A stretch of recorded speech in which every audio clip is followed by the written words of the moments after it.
Amahoro ku bantu mwese musanzwe mukurikirana ibiganiro kuri Brightness Burundi. Turi muri rwa rukurikirane rw'ibiganiro byacu aho turi kuri ca kibazo kimwe gusa, ikibazo kivuga kiti mbega ivyanditswe vyera bivuga iki ku muziki n'indirimbo. Twararavye kuva mu gitabo c'itanguriro, hanyuma turaraba n'igitabo co kuvayo.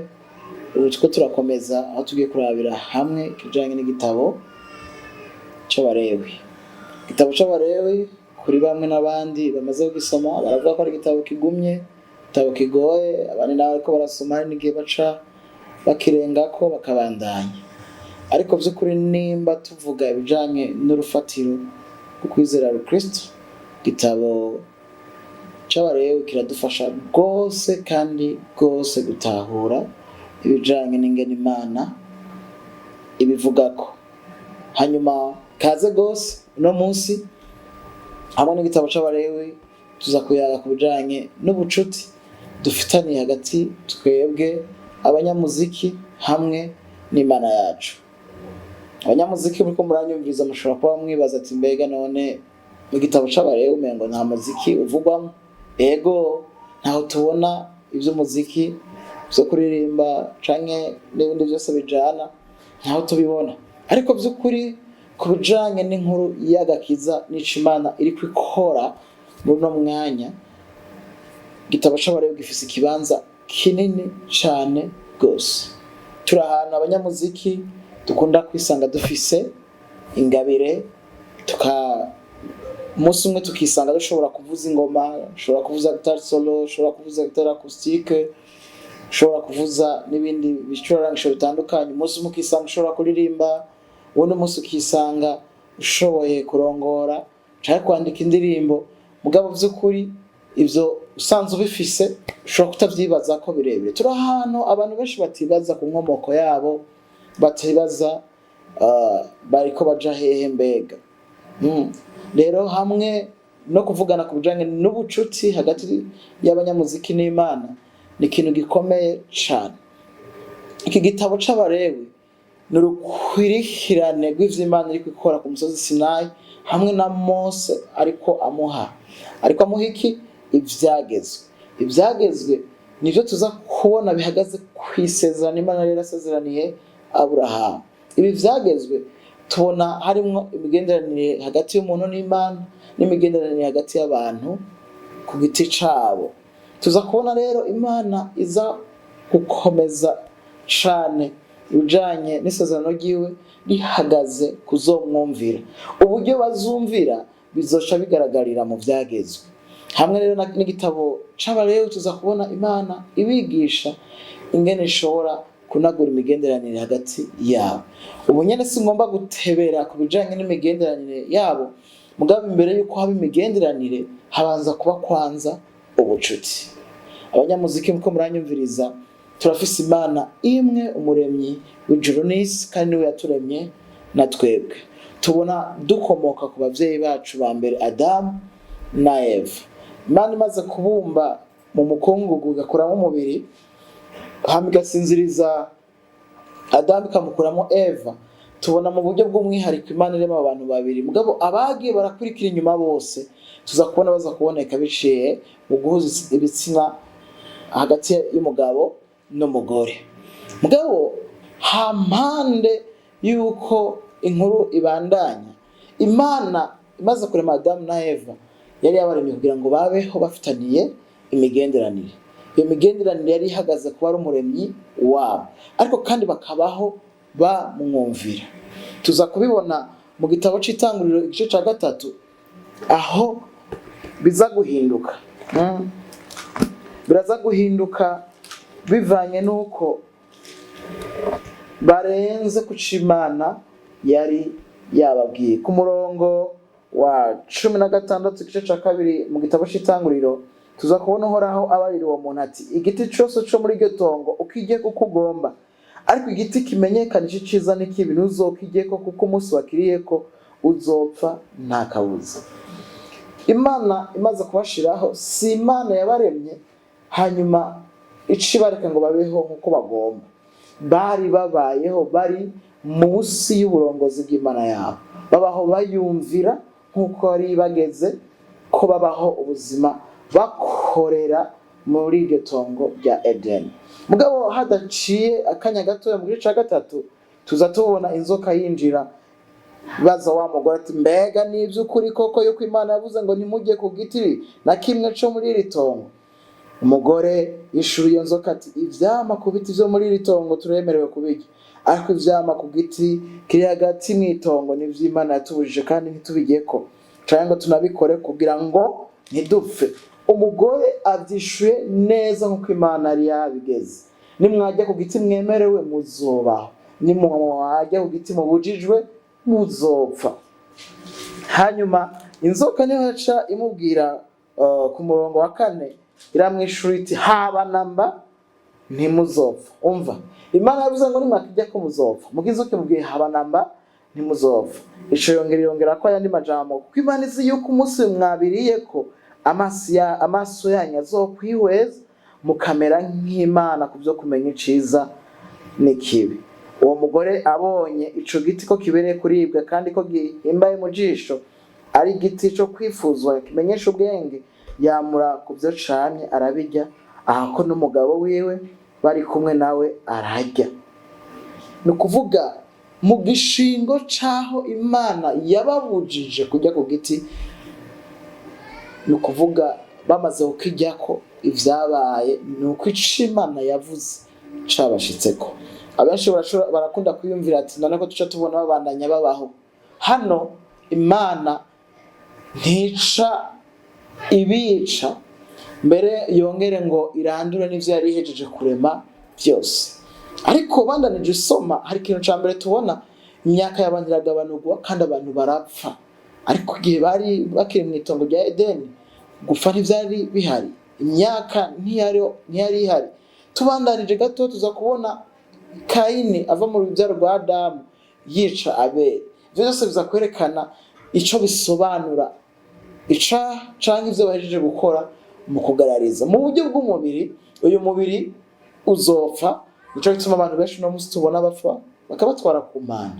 Ariko kandi mu buryo bw'imwemu hari ikintu gikomeye cyane cabaye, ku buryo n'igihe azoba yarapfuye azozuka ahagarara imbere y'umuremyi wiwe yishure kumugarariza akoze hano hantu.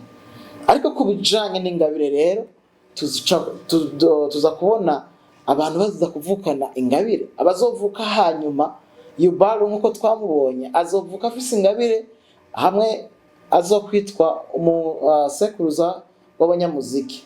Izi ngabire zigenda ziragaragara, mbega by'ukuri ziratunganye? Oya, ntizitunganye kubera ko inyuma yo gukora kino caha abamukomotseko bose hanyuma bazogaragara ari iki? Arabanyavyaha. Umwe mu banyamuziki tuzi ni Dawidi, arabivuga mu gitabo Zaburi 51:5, raba nabumbanye ukugabitanya, mu vyaha niho mama yamvyariye.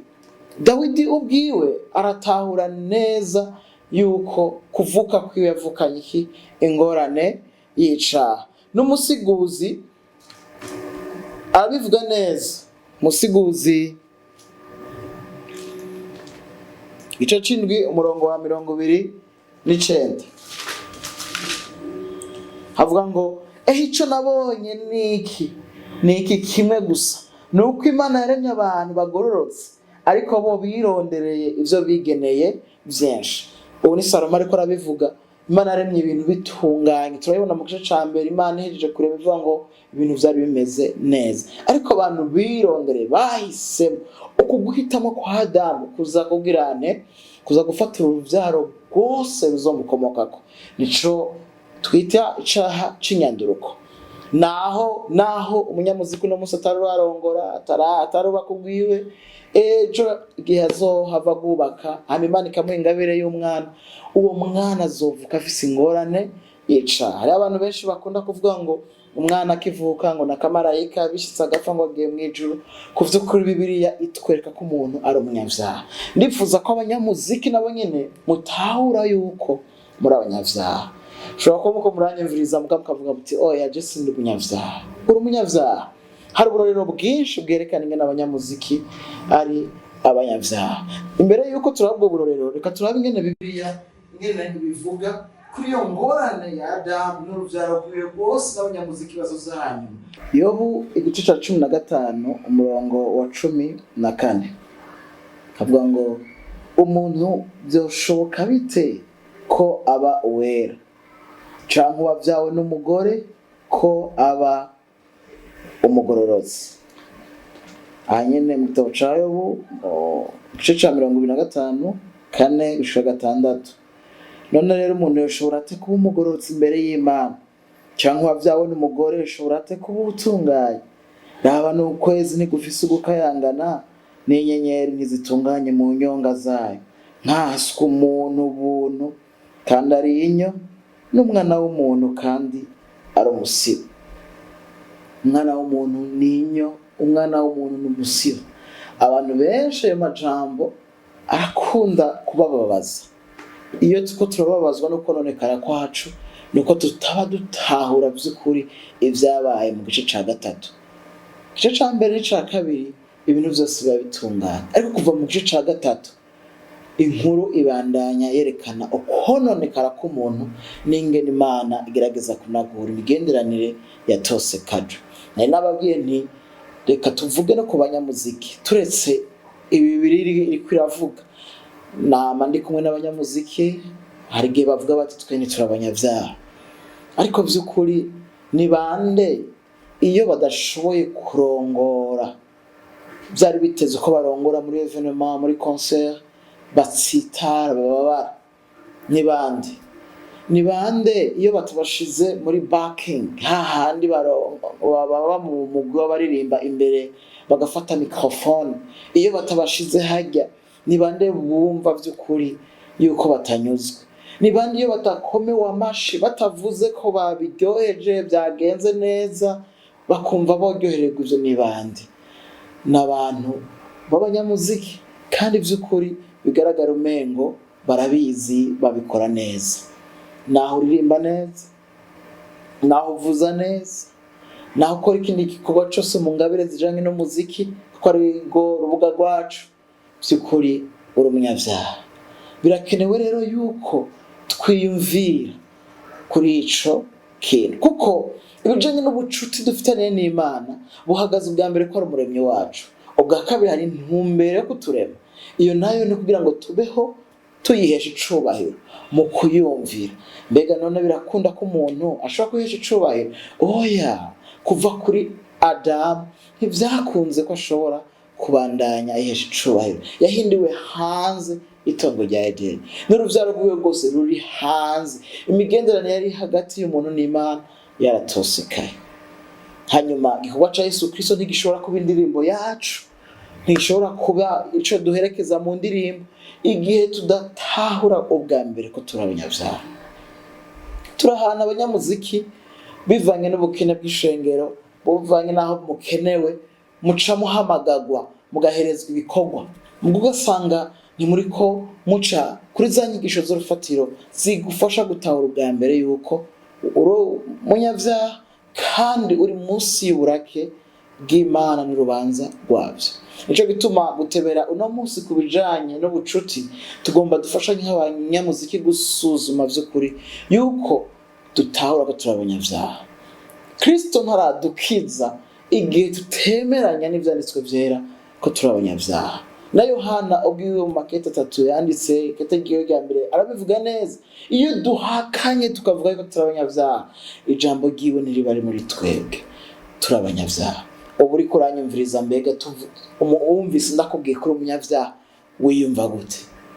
Wumva kabisa ubigumbira ati nukuri ndiwe? Ndabibonera mu ngene nsindwa kenshi, mu ngeso zanje za buri munsi, hari ibyaha n'abantu batazi nkora, kandi by'ukuri ndabona ububi bwacu. Wumva by'ukuri ahantu ugombi, turi ahantu iyo mvugo itanahari, n'indirimbo zitsindagira kwihana ntazihari. Ndagomba by'ukuri abanyamuziki mutahure kino kintu, ibijanye n'ubucuti dufitanye n'Imana.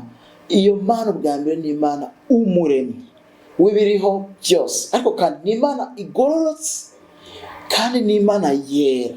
Kuba ari Imana yera bisobanura ko yanka icaha, kuba igororotse bisobanura yuko ihana icaha. Imana yaravuze yuko Adamu niyajya ku giti abujijwe azopfa. Ivyo Imana yarabishikije Adamu arafa mu buryo bw'umubiri kandi yarapfe no mu buryo bw'impwemu, kugira ngo azugwe n'uruvyaro rwiwe rwose. Bisaba yuko habaho ikindi kintu gikorwa kizananye kundi muntu atariwe. Abanyamuziki turi ahantu twugaranye kubw'ivyaha vyacu. Kugira ngo tuhave nuko tubanza gutahura yuko turi abanyavyaha kandi tudashoboye no kwikiza, ahubwo turi ahantu dutaka. Ndabibutsa Abisirayeli bari muri Egiputa, bari ahantu bari musi y'ubuja, bariko baratakishwa n'ubuja, ibikorwa bigwizwa bakora, ibimoko bibariko, ni ukuvuga batabona aho bashobora gukura urukiza. Ni ukuvuga ngo Mose niko yaserutse kugira ngo abakure. Umviriza, kubakura mu gihugu ca Egiputa ntivyabavuyeko, ni ingabire y'Imana, ni urukundo rw'Imana yahisemwo kubagwiza k'ubuntu, hanyuma ituma Mose. Kuri twebwe Mose ni ikigereranyo ca Kristo yaraje, uwo wenyene niwe ashobora kutugobotora ahantu turi. Hahandi dushaka kuboneka kuri podium, hahandi tuhahamira kuhaba, hahandi twama dushaka kwama tuguma tuvuza, hahandi dushaka kuguma turongora, hahandi tuzi neza yuko batatubonye biza kuba ibintu bavuga bati uyu munsi ntibigenda neza. Ni ukuvuga ngo ikoraniro ryose ryaraduhaye amazina, hari amatitre dufise, hari ukuntu umengo ni twebwe turi centre d'adoration, ni twebwe turi hagati yo guhura n'Imana. Biteye ubwoba. Turahana aba artiste by'ukuri tuvuga yuko twavutse ubwa kabiri. Eske by'ukuri twaravutse ubwa kabiri? Ndagomba twongere twiyumvire, ntidushobora kuvuga ko twavutse ubwa kabiri tutumvise ubutumwa bwiza. Nta kindi kintu kituvyara ubwa kabiri uretse ivyanditswe vyera.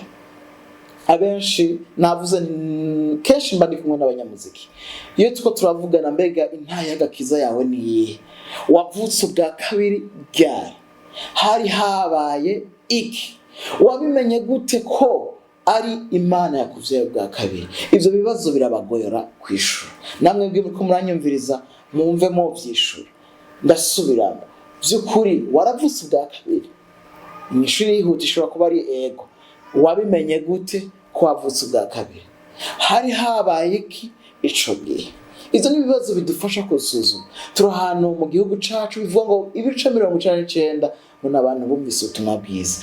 Abo ibice 99 n'abanyamuziki barimo.